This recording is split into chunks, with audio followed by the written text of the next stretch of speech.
นอกจากการสนับสนุนช่องของเรานะครับผ่านการกดไลค์กดแชร์แล้วก็ Subscribe นะครับผมปัจจุบันนะครับผมช่องของเราได้เปิดช่องทางใหม่ๆนะครับผมเพื่อให้ผู้ชมนะครับผมและแฟนๆของช่องนะฮะสามารถให้การสนับสนุนช่องเล็กๆช่องนี้นะครับให้ได้ไปต่ออย่างต่อเนื่องนะครับและมั่นคงนะครับผมด้วยระบบสมาชิกนะครับผมที่ช่องเราเพิ่งเปิดขึ้นมานะฮะซึ่งทุกคนสามารถที่จะกดสมัครนะครับผมสมาชิกนะครับผมที่ปุ่มจอยนะครับผมหรือปุ่มสมัครสมาชิกนะครับผมที่มุมขวาล่างใต้คลิปนะครับผมหรือมุมขวาบนในหน้าต่างของช่องนะครับผมเพียงเดือนละ50 บาทเท่านั้นนะครับผมโดยมีสิทธิพิเศษมากมายไม่ว่าจะเป็นตราประทับแสดงระดับหลังชื่อนะครับผมเป็นรูปเรือชิปเปอร์ที่ออกมาแบบอย่างสวยงามนะครับผมพร้อมกับอีโมจินะครับเป็นรุ่นพี่แฮมชิปเปอร์นะครับผมสุดน่ารักนะครับซึ่งใช้ในการพูดคุยนะครับผมในช่องคอมเมนต์พร้อมสิทธิพิเศษต่างๆมากมายที่กำลังจะตามมาในอนาคตนะครับผมอีกอย่างหนึ่งคือทั้งการชมคลิปแบบ Exclusive นะครับก่อนใครนะครับผมหรือ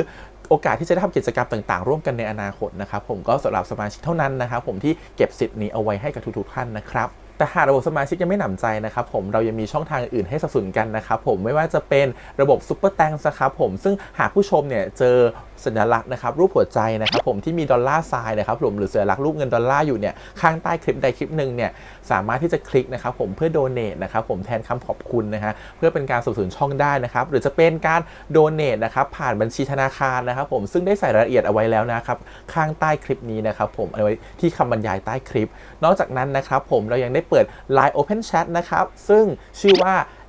ATS Channel Family นะครับผมก็เลยขอเชิญชาวช่องทุกคนนะครับผมเข้าร่วมห้องแชทได้โดยไม่มีค่าใช้จ่ายใดทั้งสิ้นนะครับผมเอาไว้พูดคุยแลกเปลี่ยนข่าวสารกันนะครับผมในครอบครัวของเราและผมได้จัดทำสติกเกอร์ลายรุ่น Lovely พี่แฮมนะครับชิปเปอร์นะครับเอาไว้เป็นสติกเกอร์ที่ใช้พูดคุยกันด้วยนะครับจะได้ใช้คุยกันในกลุ่มก็น่ารักดีนะครับผมหรือจะเอาไปใช้คุยกับเพื่อนๆส่วนตัวก็ได้นะครับไม่ติดอะไรเลยนะครับผมตั้งใจทำออกมามากๆนะฮะเพียงชุดละ35 บาทเท่านั้นนะครับผมใช้ได้ตลอดชีพนะครับผมก็หวังว่าทั้งหมดนี้นะครับผมจะเป็นเรื่องราวดีๆที่จะเกิดขึ้นกับช่องของเราและชาวช่องของเราทุกคนนะครับผมเพื่อมุ่งหน้าต่อไปสู่ปี 2023 ปีนี้และก้าวต่อไปด้วยกันอย่างมั่นคงนะครับผมอย่าลืมสนับสนุนกันนะครับขอบคุณครับ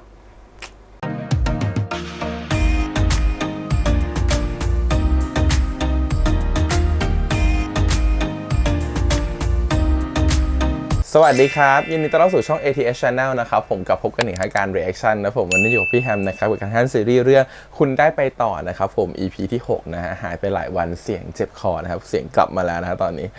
แต่ยังกลับมาไม่ 100% จะมีเสียงแบบหนีบจมูกอยู่นิดหน่อยนะครับผมเพราะว่าป่วยเป็นไข้นะครับผมเหมือนกับไม่ได้ไข้เรียกว่าเหมือนกับเสียงแบบเหมือนกับคออักเสบดีกว่านะครับผมทำให้คอมันติดเชื้ออย่างเงี้ยมันทำให้เสียงแปลงไปแต่ไม่เป็นไรเดี๋ยวเรามาต่อกันกับ EP ที่6นะครับเรื่องราวกำลังเข้มข้นเลย2คนนี้นะว่าคนปากไม่ตรงกับใจเนาะเขากำลังย้อนเวลากลับไปเล่าเนื้อในอดีตว่าตอนนั้นมันเกิดอะไรขึ้นทำไมอยู่ดีจิเนี่ยเขาถึงรู้สึกว่ารักอาชีขึ้นมาจากที่จิเขาพยายามจะบ่ายเบี่ยงไปหนีความรู้สึกตัวเองไปชอบคนแพรอะไรเงี้ยแต่ตัวของอาชีเองเนี่ยชอบจิอยู่แล้วมันเกิดอะไรขึ้นทำไมจิถึงรักอาชีขึ้นมาได้นะครับผม EP นี้น่าจะเป็นช่วงปลดล็อกแล้วแหละพอชื่อตอนเขาก็ชื่อปลดล็อกเนาะดูสิว่าจะปลดล็อกยังไงส่วนเรื่องของเสียงเนี่ยเพิ่งทราบความจริงมาว่าเวอร์ชันที่ลง Netflix เนี่ยเสียงจะไม่ค่อยเสียงมันจะเบามากๆเพราะว่าอาจจะเป็นที่ตัวของ API ที่เขาไว้ matching กับตัวของ Netflix มันอาจจะเป็นทำให้เสียงมันถูก drop ลงไปนะครับผมถ้าใครดูผ่าน Netflix เนี่ยจะได้ยินเสียงค่อนข้างจะเบาเล็กน้อยนะครับผมมันที่เรากำลังบ่นอยู่ทุกครั้งว่าทำไมเสียงเบาจังเลยอาจจะเป็นปัญหาเพราะว่าตัวแพลตฟอร์มนะฮะ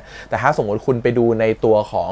แอปพลิเคชันของช่อง3นะครับผม3 plus นะครับอันนั้นเสียงดังแบบดังกระหึ่มเลยดังดีมากนะครับผมแต่เลือกช่องทางนั้นเนี่ยก็คือว่ามันก็จะมีความง่ายยากในการที่จะอัดแล้วก็สำหรับทำ reaction เนี่ยง่ายแตกต่างกันนะครับผมก็เลยคิดว่าสำหรับคนต่างชาติแฟนๆอินเตอร์เนี่ยที่เขาต้องการดูซับตัวใหญ่ๆเนี่ยทาง Netflix น่าจะเหมาะกว่าน่าจะง่ายกว่านะครับผมก็อาจจะสามารถให้มันเป็นคลิปที่ทุกๆคนดูได้ละกันก็เลยคิดว่าเลือกอัดทาง Netflix ละกันแล้วไปดันเสียงขึ้นเอาฉะนั้นถ้าเสียงซีรีส์นี้มันมีความเบาหรือมีเสียงแบบแตกๆหน่อยเพราะพี่ดันเสียงขึ้นไปก็ขอโทษด้วยแล้วกันนะครับโอเคครับเดี๋ยวมาดูต่อกัน EP ที่6ดีกว่าแต่ก่อนอื่นเลยขอบคุณก่อนนะครับผมทางช่อง3นะครับผมทาง Netflix ที่อนุญาตทำ reaction ได้นะครับไปดูกันเลยครับผมกับคุณได้ไปต่อ EP ที่6ครับไปเลย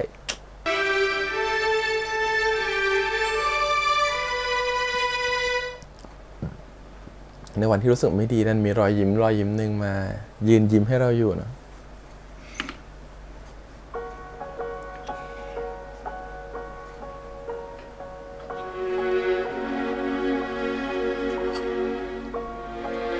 で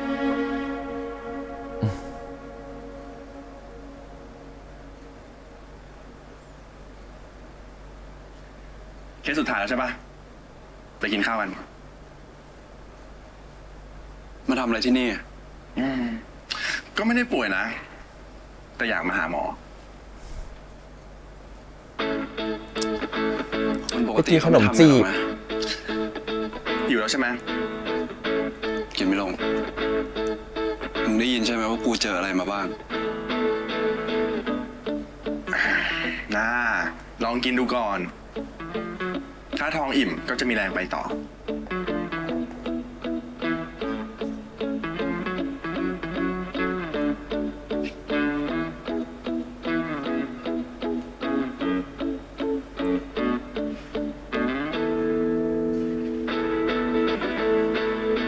แล้วจิ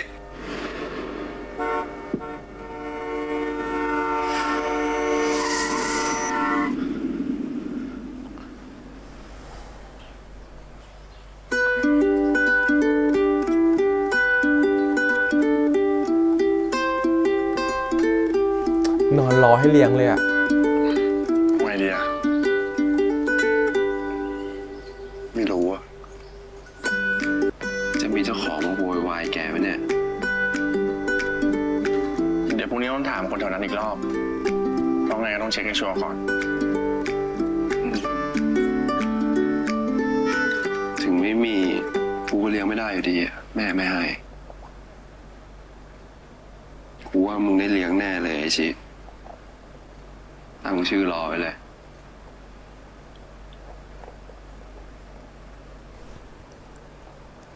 เงินชื่อเงิน ไม่อะ มันทำกูเสียเงินที่คลินิกเนี่ย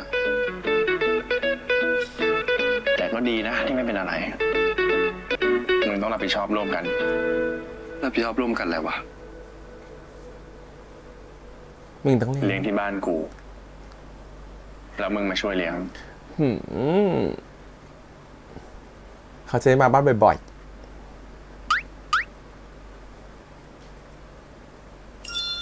ได้ ๆน่ารักเนาะ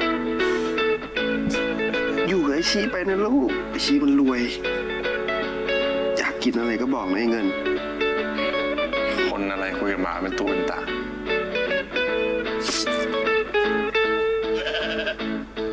อย่าให้กูเห็นว่ามึงคุยด้วยนะนะอย่าให้เห็นนะ เป็นหลานเล่นหูเล่นตานี่แบบว่าน้องฟุกเล่นเก่งอารมณ์แบบว่าธรรมชาติดีแบบส่งสายตาพิฆาต ขอโทษหมาเหรอ ขอโทษมึงนั่นแหละพายเงินไปฉีดวัคซีนเป็นเพื่อนกูอะมึงเลยไปหาแพรไม่ทัน ไม่เป็นไร ไม่เจอวันนี้ เดี๋ยวก็เจอวันอื่นอ่ะ กูจัดการเองได้นะ ขามันแบบเปรี้ยแหละมันนั่งขัดสมาธินาน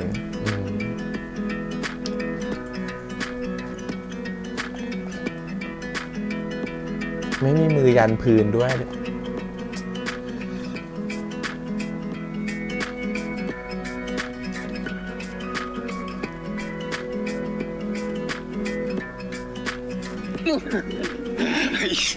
ไอ้ชีกูอุ้มไอ้เงินอยู่เดี๋ยวมันตก แล้วไง ไม่ได้ใช้เอวอุ้มนี่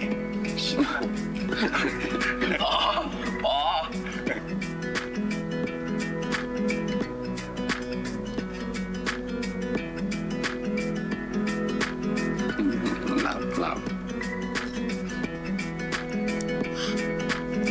ฟิวเลี้ยงลูกเนาะ คืนนี้มันนอนเล่นกับไอ้เงินเป็นเพื่อนที่บ้านกูมัน อู้ลูกเขาแรกเกินไปเป้า โทษทีอุ้มไม่เงินอยู่อะมึงไม่ว่าง โทษทีดอก เมื่อแบบนี้อันตรายนะ กินข้าวก่อน หยุดคิดแป๊บหนึ่ง แล้วค่อยกลับไปเคลียร์ต่อ อ่ะ โทษทีที่ต้องให้เดินออกมาเอา ไม่เป็นไรเอ้าวันนี้ไม่มีโพสต์อิดเหรอ คิดถึงก็บอกคิดถึงดิ ไม่เห็นต้องถามหาโพสต์อิทเลยคุณหมอจิ ใครบอกกูคิดถึง กูแค่ถามเฉยๆหรอก ปกติเจอแต่โพสต์อิด ไม่เคยจะเจอตัวเลย มา วัน วันนี้ว่างไง อ้าวแล้วของมึงอะ กูทำมาให้มึง คือมึงแค่จะมาส่งอาหารแล้วก็กลับไหนบอกว่าว่างไง หรือว่าจะไปกินข้าวกันไง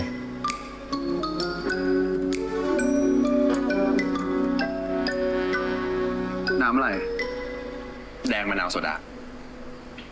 มึงชอบเนี่ยไว้ไหน จำได้ด้วยว่าชอบ งั้น กูกลับไปนะ เฮ้ย กินข้าวเป็นเพื่อนกูก่อน มึงไม่มีธุระอะไรอะ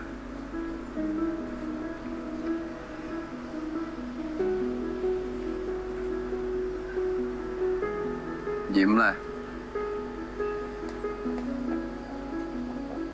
โอ้โห กัมบี้เอาอะไรมาเยอะแยะเนี่ย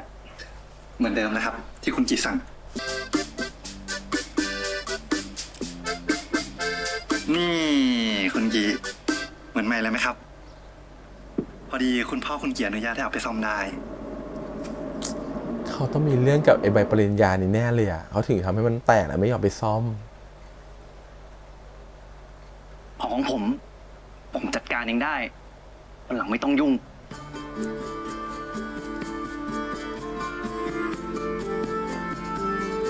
ขอโทษครับ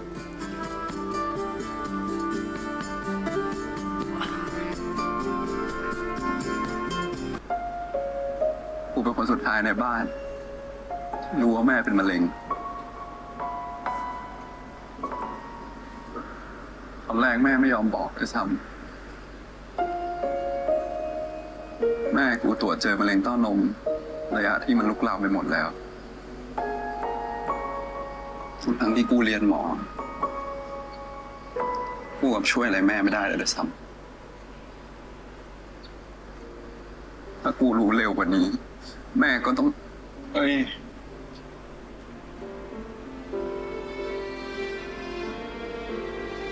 ไม่มีใครรู้หรอกว่าถ้ามึงรู้เร็วกว่านี้ หรือน้าเดือนบอกมึงตั้งแต่แรก มันจะเป็นยังไง กูแค่ไม่อยากให้เคสที่เจอวันนี้ มันสายไปเหมือนตอนแม่กูอีก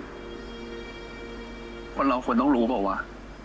ว่าจะต้องเจอกับอะไรอ่ะ อืม มีทางเลือกอะไรบ้าง น้าเดือนเขาก็คงอยากให้มึงมีความสุข ทำทุกอย่างให้เต็มที่ อะไรที่มันผ่านไปแล้วมันแก้ไขไม่ได้ แต่ตอนนี้มึงยังมีโอกาสนะ แล้วกูเชื่อ ว่ามึงจะทำทุกอย่างอย่างดีที่สุด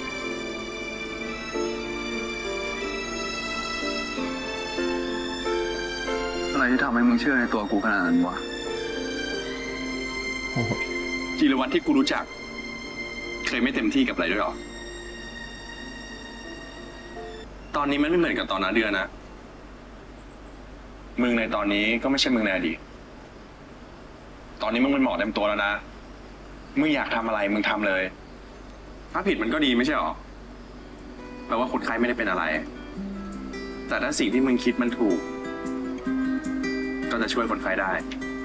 อืม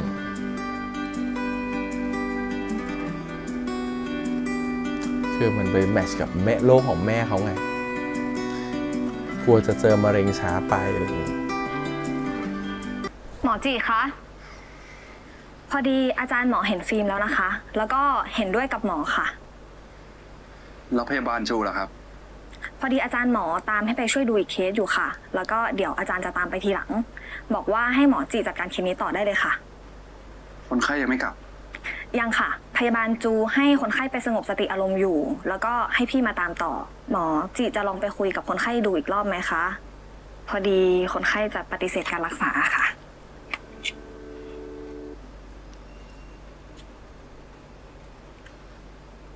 มันเป็นสิทธิ์ของคนไข้นะครับ ที่จะเปลี่ยนหมอ เปลี่ยนโรงพยาบาล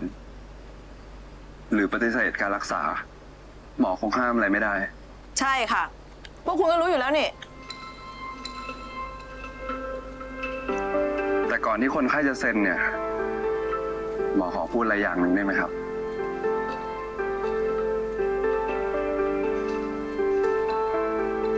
แม่ของหมอเป็นมะเร็งระยะสุดท้าย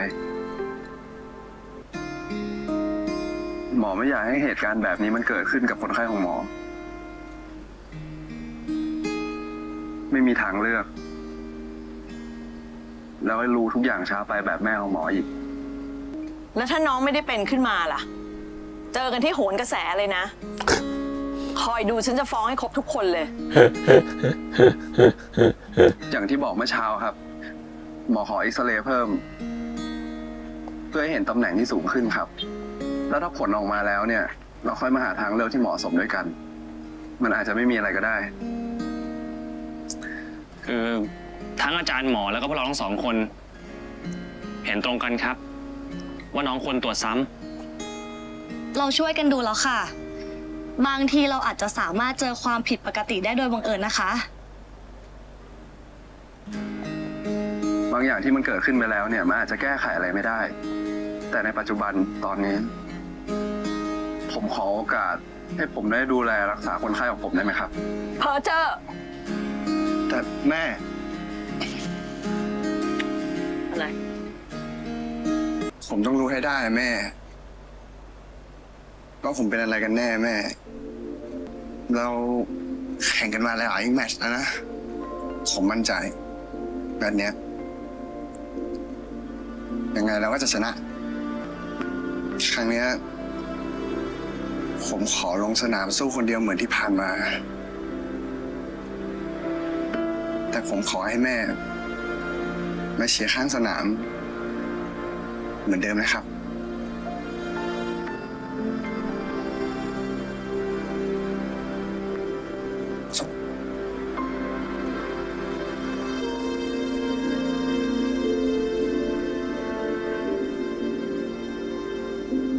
เนี่ยคือส่วนที่เป็นก้อนตรงนี้ ทั้งหมอกระดูกและหมอเอ็กซเรย์สงสัยว่าก้อนนี้คือก้อนมะเร็ง จบง่ายๆแบบนี้เลยเหรอครับหมอ เรื่องความฝันผมมาหมอ แล้วเรื่องแม่ผมมาหมอ เรื่องกีฬาทำไมเรื่องแบบนี้มันต้องมาเกิดกับ ผมกับแม่ด้วยครับหมอ ในความโชคร้ายก็ยังมีความโชคดีอยู่นะครับ ยิ่งคุณชานนท์รู้ได้เร็ว ก็จะจัดการได้เร็ว แถมยังตอบคำถามที่คุณชานนท์สงสัยได้อีกด้วย คุณชานนท์ไม่ได้สู้ไปคนเดียวหรอกนะครับ หมอเข้าใจครับ ว่ามันไม่มีใครอยากให้เกิดเรื่องแบบนี้ขึ้นหรอก หมอเป็นห่วงนะครับ หมออยากให้ MRI เพิ่ม เพื่อบอกขนาดแล้วก็วางแผนการรักษา มึงโอเคปะเนี่ย ใครจะรู้ว่าหมอต้องเจออะไรบ้าง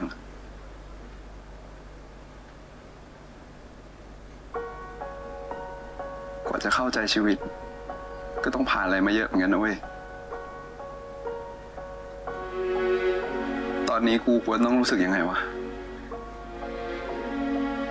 ดีใจเหรอ ที่ตรวจเจอว่าน้องเขาเป็นมะเร็งนะหรือว่ากลัว ว่าเขาจะเป็นแบบหน้ากู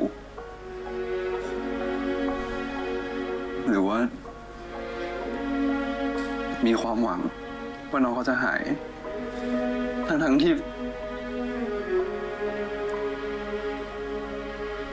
มันไม่ได้จบแค่กูบอกว่าน้องเขาเป็นมะเร็งนะเว้ย ไอจีแต่มันก็ไม่มีอะไร100%ในเมดิซินปะวะ คนเราถึงจะหมดหวัง แต่ก็ต้องเชื่อในปาฏิหาริย์แล้วก็ต้องมีกำลังใจนะเว้ยจี จิหมอก็คนนะเว้ย มึงแค่ต้องเข้าใจ และพาคนไข้ไปต่อในทางที่เขาเลือก มึงแค่ทำหน้าที่หมอให้ดีที่สุดเท่านั้นเอง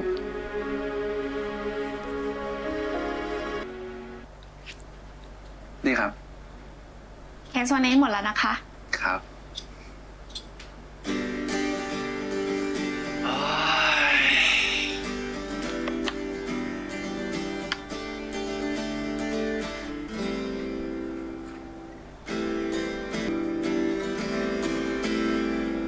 กำลังใจที่โต๊ะทำงาน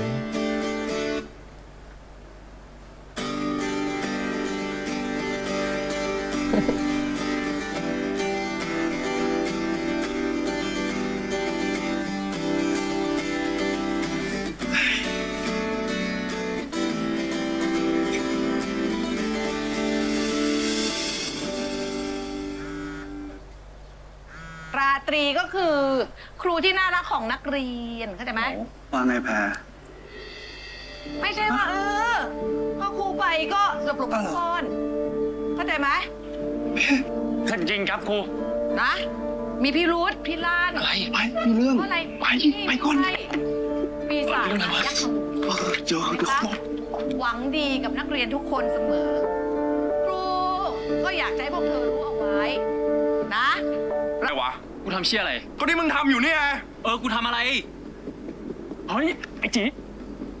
มึงไม่เห็นเหรอ มันมีเรื่องกันอยู่ ยังไม่รู้ตัวอีกเหรอ ทำไมกูทำอะไรอ่ะ มึงไม่เห็นไอ้ชี้ไง รออยู่เนี่ยแหละ ทำไมอ่ะมึงใครอ่ะมึงทำไมอ่ะ ไอ้ชี้ โอ้ยเขาไม่ได้ต่อยจี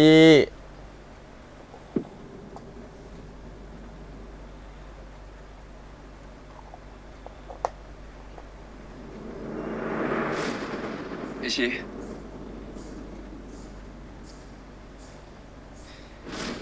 หลบไปก่อน ไม่ เดี๋ยวค่อยคุยได้ไหม พวกมึงจะคุยกันอีกนานปะ มึงไม่ต้องเสือก บอกกูมาพวกมึงสองคนมีเรื่องอะไรกัน กูเป็นเพื่อนมึงไม่ใช่เหรอ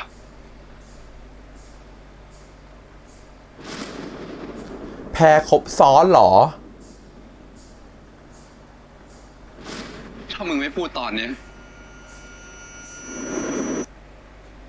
ก็ไม่ต้องมาพูดกันอีกเลย แพรเธอคบคนอื่นใช่ไหมอาชีเลยเห็นใช่ไหม กูขอโทษ จี ชัวร์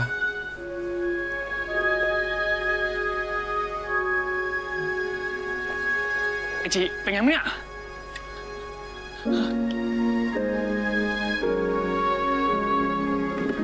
เอ้ยออกมาแล้วแกดูไง อุ๊ย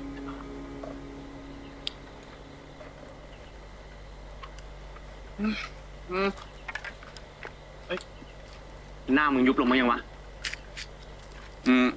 นี่มึงต้องรีบไปเคลียร์กับแฟนมึงด้วยนะเว้ย ใครแฟนกู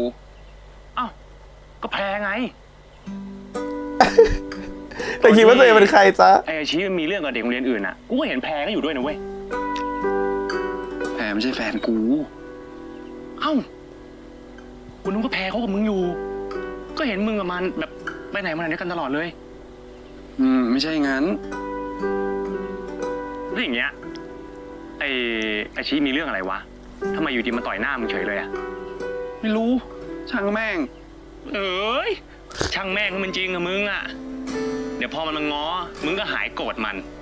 คนอย่างมึงอะใจอ่อนจะตายทำไมกูจะไม่รู้ โอ้ มันไม่มาหรอก เอานะโอ้ย คิดว่าใครเป็นแฟนเขาเหรอ ไปเคลียร์กับแฟนเนี่ย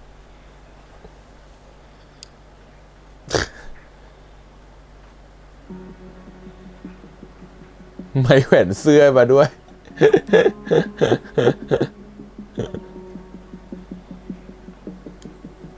โดนเฮียนไปไหนอะ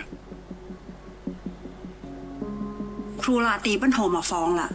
ว่าเจียโดดเฮียน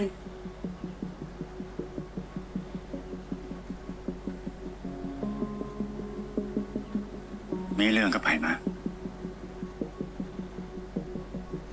เด็กโรงเรียนอื่นครับ ไปตีเขาไปได้ยังนะไปตีเขาไปได้ยังไปเรียนหนังสือไปนักเลงกันไป ปอได้แล้วที่มันก็ยอมรับแล้วเหรอว่ามันผิดอ่ะป้าจะตีมันจนตายกะฮะ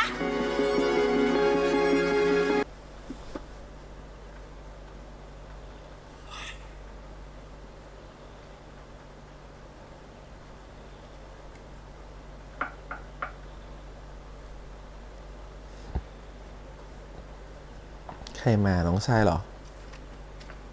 อุ๊ย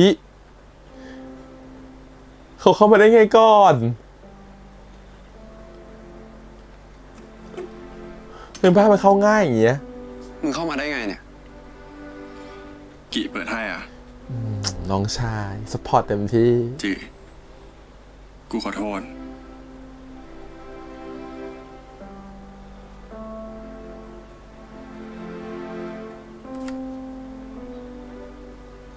ถ้าอยากให้กูเหรอ กูขอโทษที่ต่อยมึง มึงจะต่อยกูคืนก็ได้ ด่ากูก็ได้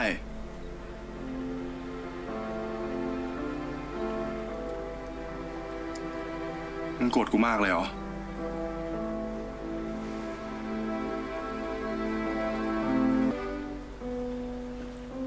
ไม่อีกแล้วมุกนี้ไม่อีกแล้ว วันนี้กระต่ายหูยาวทำตัวไม่น่ารัก กระต่ายไม่มีสติเผลอไปต่อยเพื่อนเสือ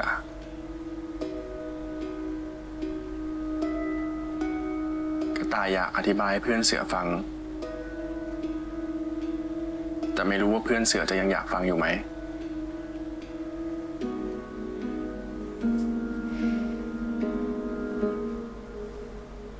เรามาเสือฟังอยู่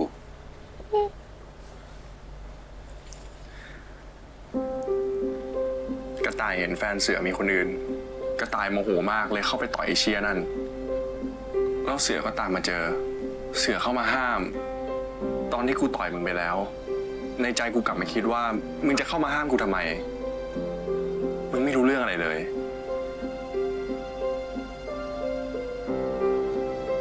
กูขอโทษนะจิ แล้วทำไมมึงไม่เล่าให้กูฟังตั้งแต่ตอนที่กูถาม กูกลัวมึงเสียใจอะ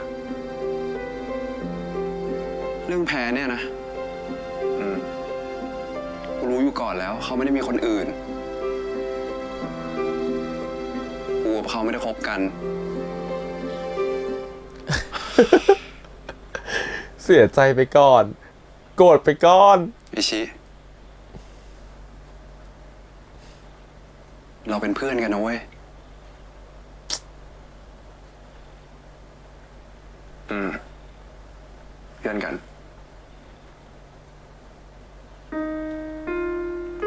กูให้เพื่อนก่อนเสมอ กูขอได้ไหม เพื่อนกัน มีอะไรก็พูดกันคุยกัน เพื่อนกัน พอเลยจุกกลับบ้าน จะพยายาม คำตอบมันต้องเป็นได้ดิ เออ ได้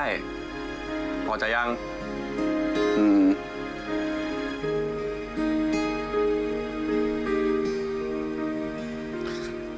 เสือก็ตายก่อนแล้ว จีกับอาชิจะไม่กอดกันไหมหมอ ที่กูต่อยเจ็บปะ เจ็บเดถามได้ หน้ามึงอะเจ็บไหมหายาเลย ไม่มีไหม มันอ้อนเก่ง กู เนี่ย ท้ายก็ได้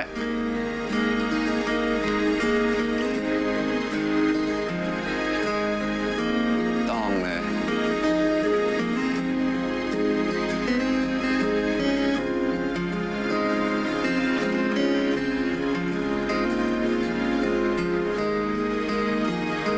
โอ้ถูกแล้วถูกแล้วถูกแล้วถูกแล้วถูกแล้ว มาด่ายัง มึงมารีบลุกเลย ถ้ามึงจะให้กูติวเนี่ยเขียนเฟรนด์ชิพให้กูด้วย เอาเสื้ออ่ะ เสื้อเขาให้เซ็นมาสุดท้าย แค่เนี้ย เดี๋ยวกูกับมึงต้องเจอกันอีกเรื่อยๆ เขียนอะไรเยอะแยะ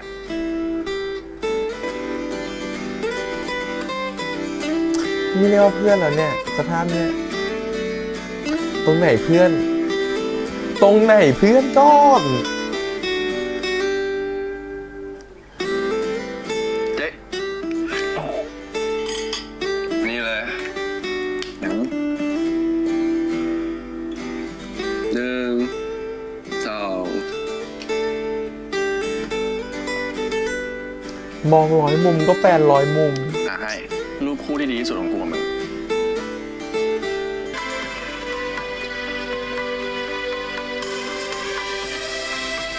โ รักอะไรอ่ะรักจี้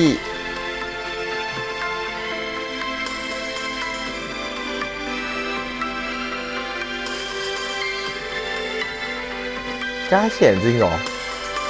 เพื่อนมาเห็นนะคนอื่นเขาต้องมาเห็นเล่มนี้นะ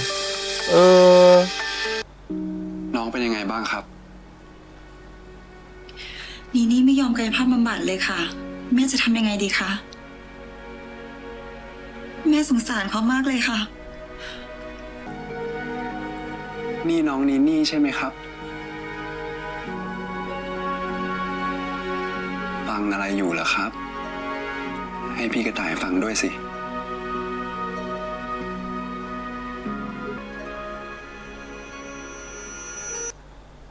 สวัสดีครับทุกคน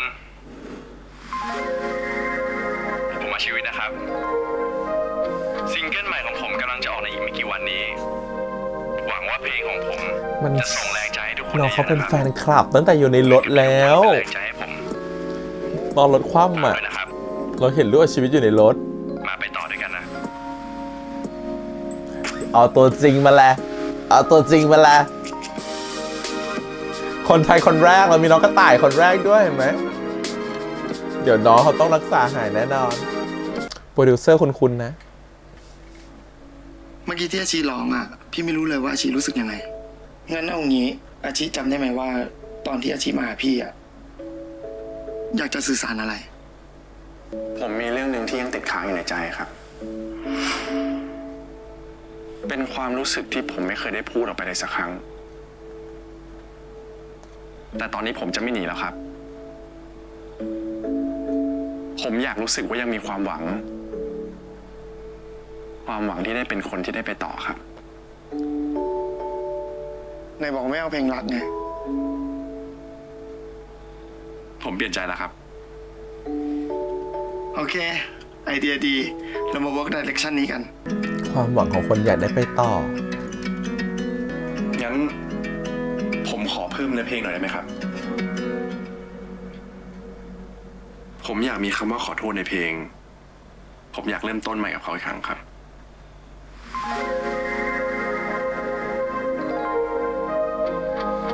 งานแฟนมิตรหรืองานขอโทษเนี่ยออกสื่อไม่เข้าใจ เป็นยังไงบ้างนะ ได้ทำกายภาพบ้างหรือเปล่าครับ นี่คือตุ๊กตาน้องอีจิของแฟนน้องอาชีวิตใช่ไหมครับ รู้จักชีวิตด้วยเหรอครับ นี่เพิ่งแนะนำให้รู้จักอะค่ะ เปิดอินโทรเพลงโฆษณาพี่เขาทั้งวันเลย หนูชอบ เสียง แล้วก็พี่อาชีใจดี เนี่ยเขายอมกายภาพมากขึ้นแล้วนะคะ เห็นบอกว่าอยากกลับไปเล่นเปียโนแล้วค่ะ หนูอยากกลับไปเล่นเปียโนเพลงพี่อาชิ กลับมารักกันได้ไหม เธอจะไปต่อกับฉันไหม เธอจะอภัยให้ฉันได้หรือยังลองมาคบกันอีกครั้งมันยังไม่สายไปใช่ไหม เชื่อฉัน it will be alright ให้ฉันได้พิสูจน์ใจ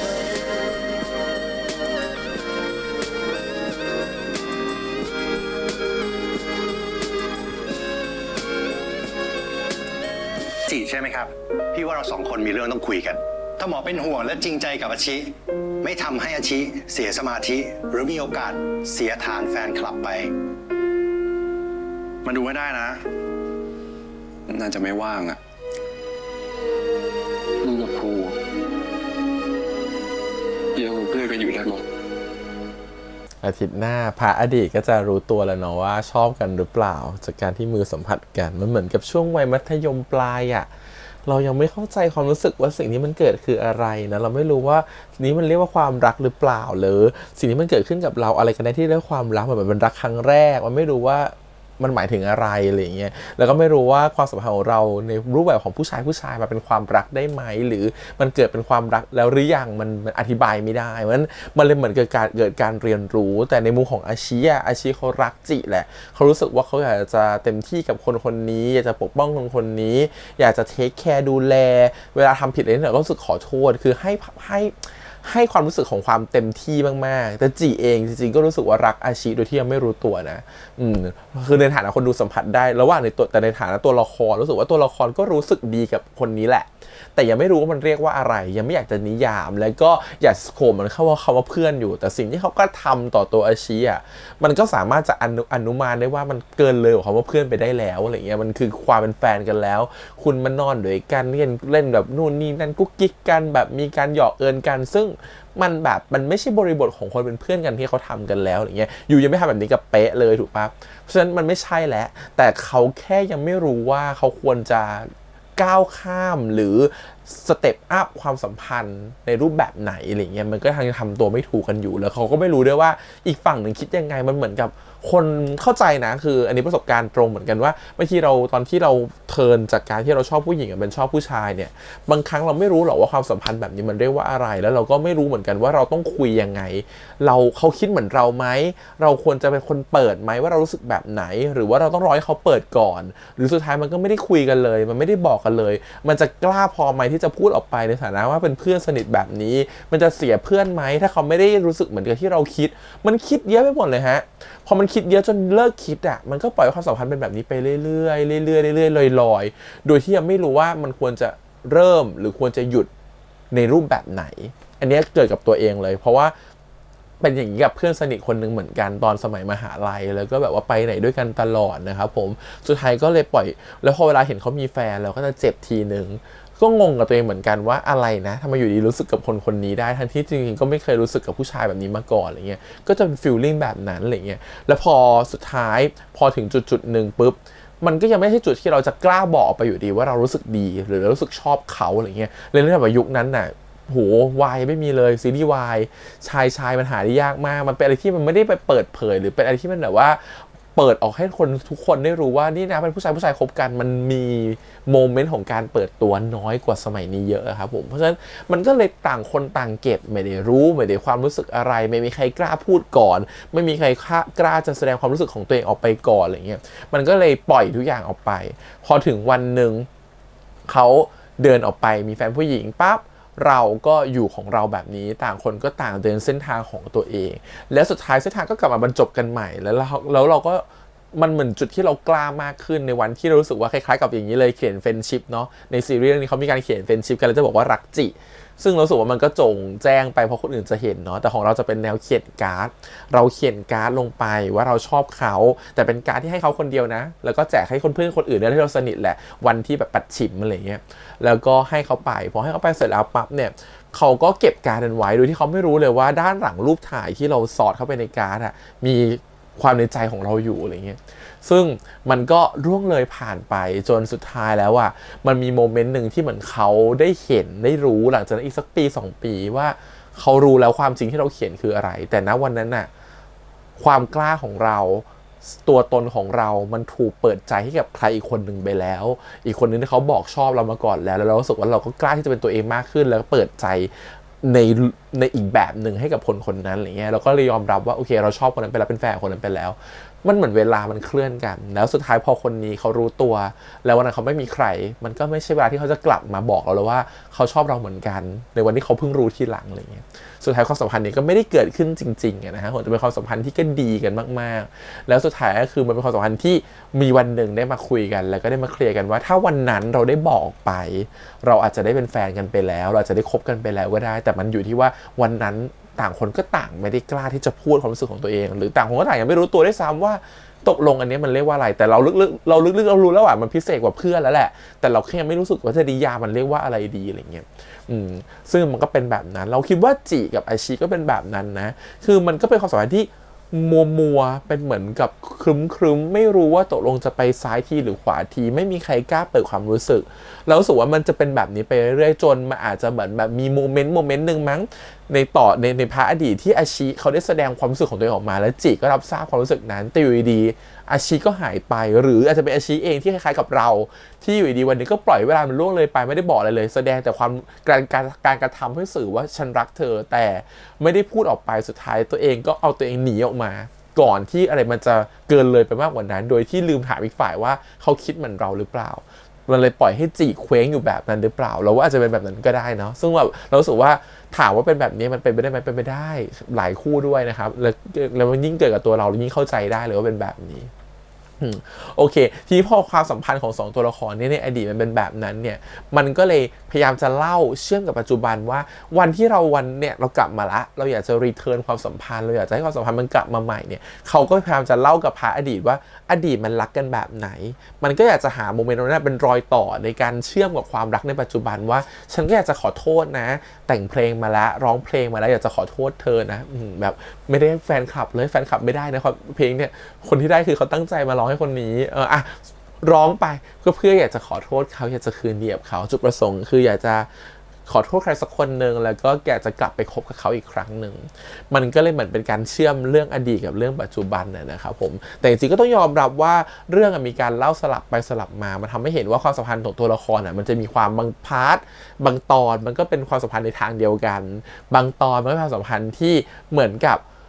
แค่โมเมนต์นึงในปัจจุบันถ้าไม่นึกถึงโมเมนต์ในอดีตในแบบนั้นเช่นอยู่ดีๆก็แบบเกือบจะโดนรถชนก็นึกถึงจังหวะที่น้องหมาโดนรถชนแล้วไปเก็บน้องหมามาบางทีมันไม่ได้มีความสอดคล้องกันขนาดนั้นนะฮะแต่มาทำให้เห็นถึงความว่า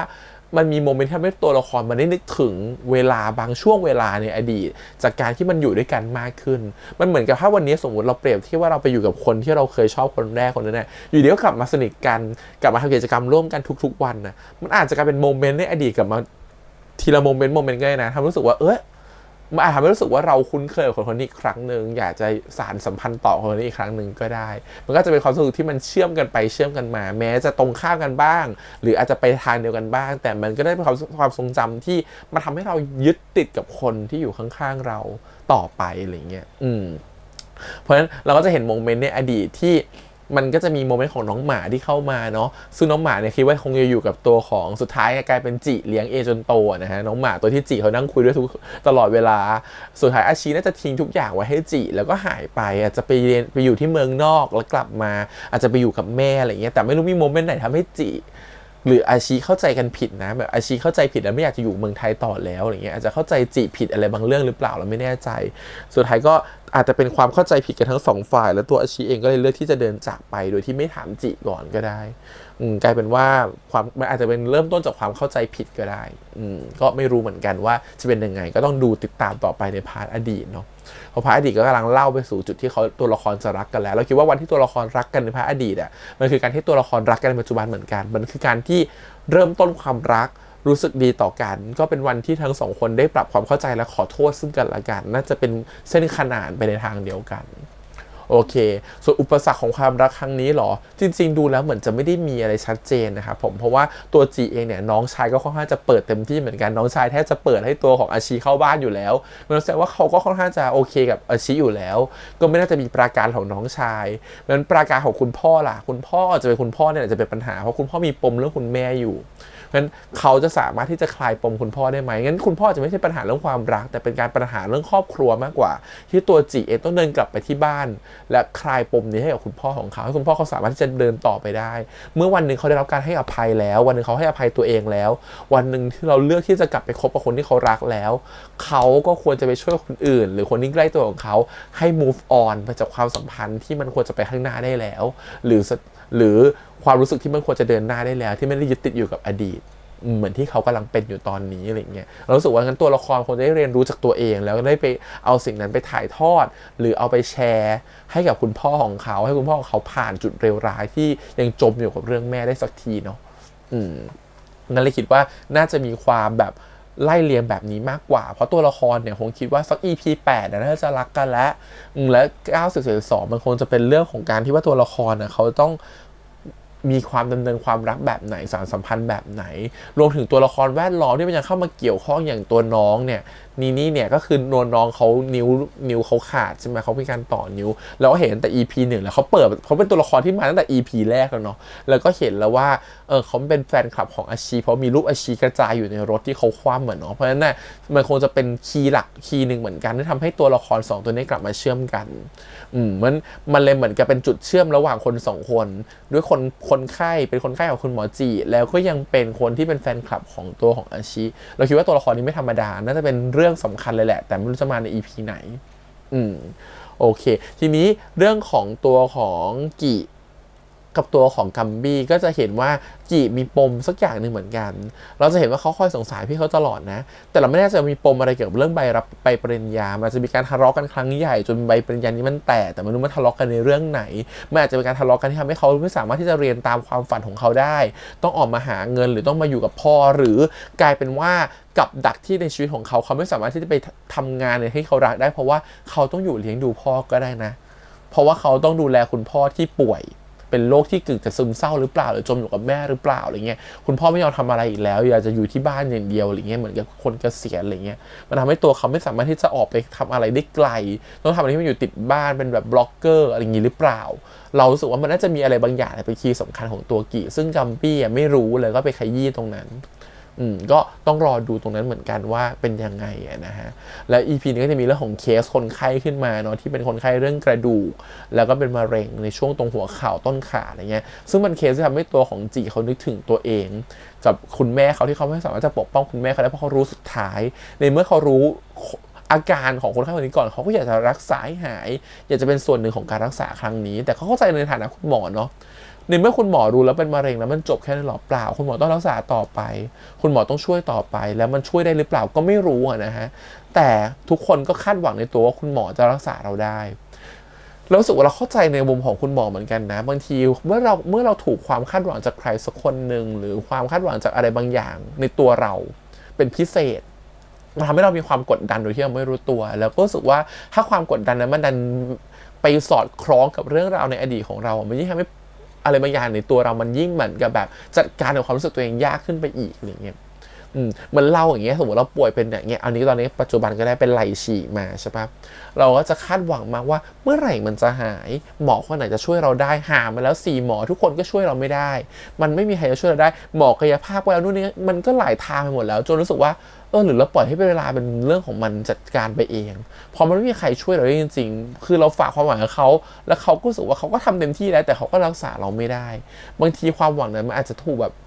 แบกมากจนเกินไปจนคุณหมอเขาก็รับไม่ได้เราก็รู้ว่าคุณหมอเขาก็เหนื่อยเหมือนกันนะยิ่งเป็นอะไรที่มันติดกับปมเขาด้วยมันยิ่งจะลำบากจนเพื่อนๆต้องออกมาเตือนนะว่าบางทีคุณหมอก็เรามีหน้าที่ที่จะตรวจดูแลรักษา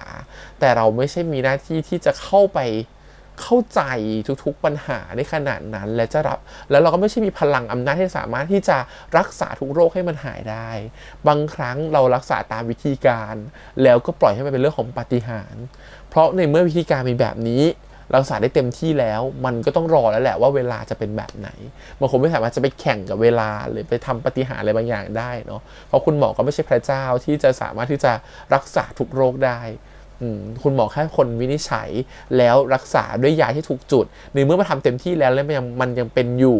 มันก็ต้องปล่อยให้เป็นเรื่องของอย่างอื่นแล้วแหละที่ไม่ใช่คุณหมอเพื่อการจะชี้ทางว่าคุณหมอต้องรู้สึกรับผิดชอบในเคสของเราแต่มันก็ไม่ใช่ทั้งหมด